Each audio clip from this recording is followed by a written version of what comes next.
अपने यहाँ जो नेचर का महत्व रहा, अपने कॉन्स्टिट्यूशन ने भी इसको माना, इसलिए फंडामेंटल राइट में ड्यूटीज में उन्होंने लिखा है to protect the environment is one of the duty of the citizen of India.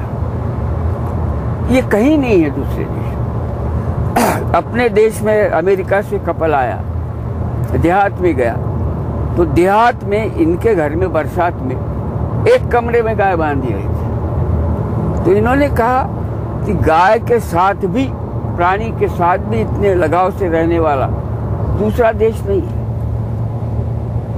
Utility की भावना कम थी, लेकिन इसकी भावना रहती थी।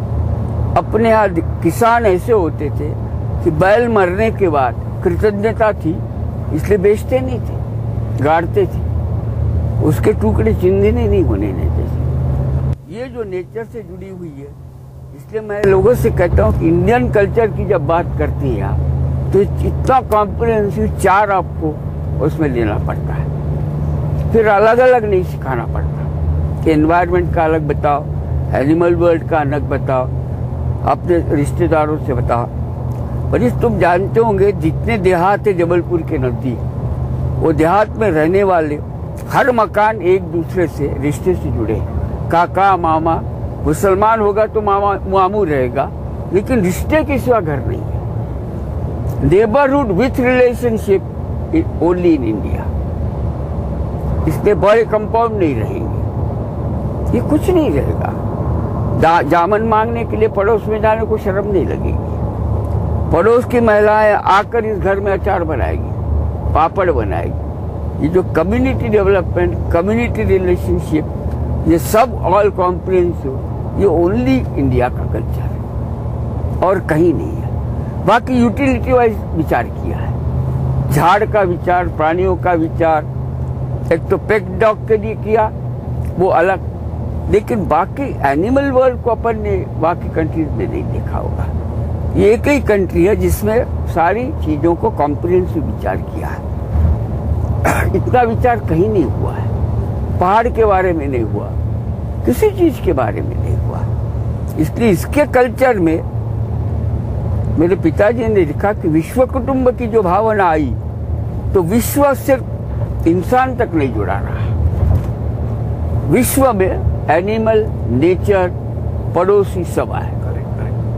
फिर लव दाय नेबर जब कहा, तो लव दाय नेबर का बर्नार्ड शॉ ने फिर आगे बढ़ाया, मजाक में कहा कि लव दाय नेबर क्राइस्ट ने इसलिए कहा कि normally your neighbour is your enemy. If you can love your neighbour, you can love the enemy. यहां तक हो गया।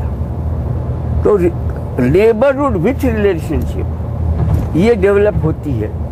बम्बई का सबसे बड़ा शहरों का, मेट्रोपोलिस का नुकसान है कि वहाँ नेबरहुड विदाउट रिलेशनशिप है, और जहाँ नेबरहुड विदाउट रिलेशनशिप नहीं होती है, वहाँ क्राइम्स नहीं तुम रोक सकते। प्रिवेंशन ऑफ क्राइम के लिए नेबर को तुम्हारे घर में इंटरेस्ट होना चाहिए। कोई नया आदमी दिखा, ये आया, ये पूछेगा।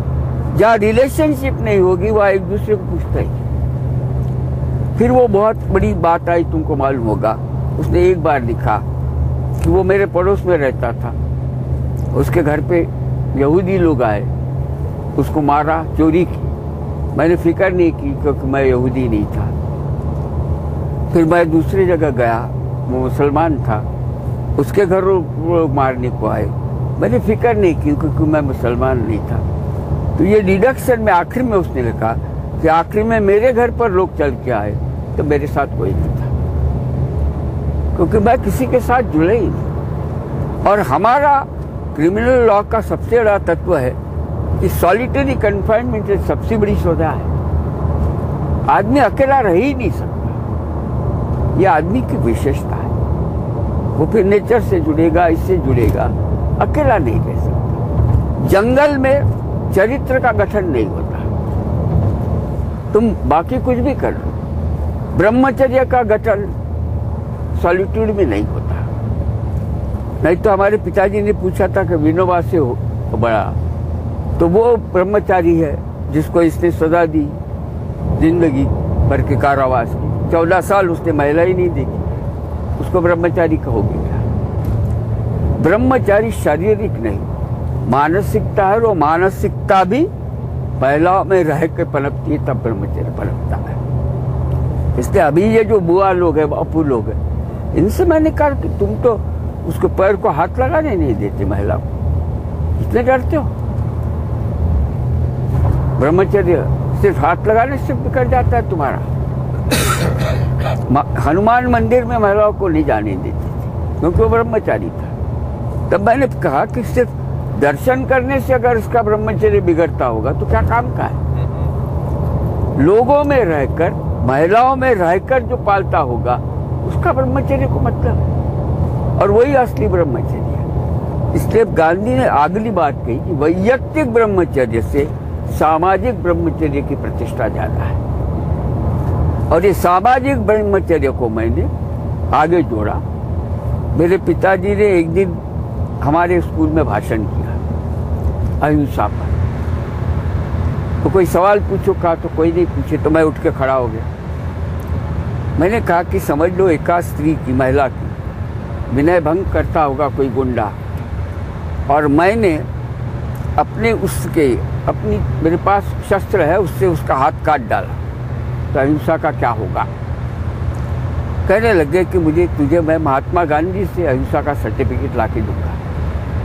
लेकिन कब जिन लड़कियों के साथ स्कूल में पढ़ता है, जिन महिलाओं के साथ बाजार में जाता है, ट्रेन में सफ़र करता है, ये सारी तुझे बुरी नज़र से बची होगी तो उसका हाथ काटने का तुझे अधिकार है। नहीं तो तेरे में और गुंडे में सिर्फ डिग्री का फर्क रहा। और डिग्री का फर्क मैंने कहा कैसे रहा।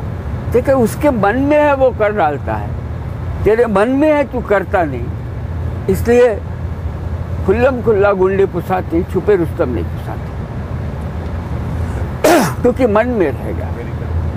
फिर अपने यहाँ छोटी सी कहानी है कि जा रहे थे दो ब्रह्मचारी लड़के गुरुकुल में से, जाते समय नदी किनारा आया, अच्छा दिखता है क्या, पीस रहे हैं। तो उन्होंने कहा भाई स्पॉन्डिलाइटिस तो हुआ है, हाथ का व्यायाम तो चाहिए, हाथ ऊपर नीचे करके घुमाएंगे जिम्नाशियम में जाके तो उसको प्रतिष्ठा मिलेगी।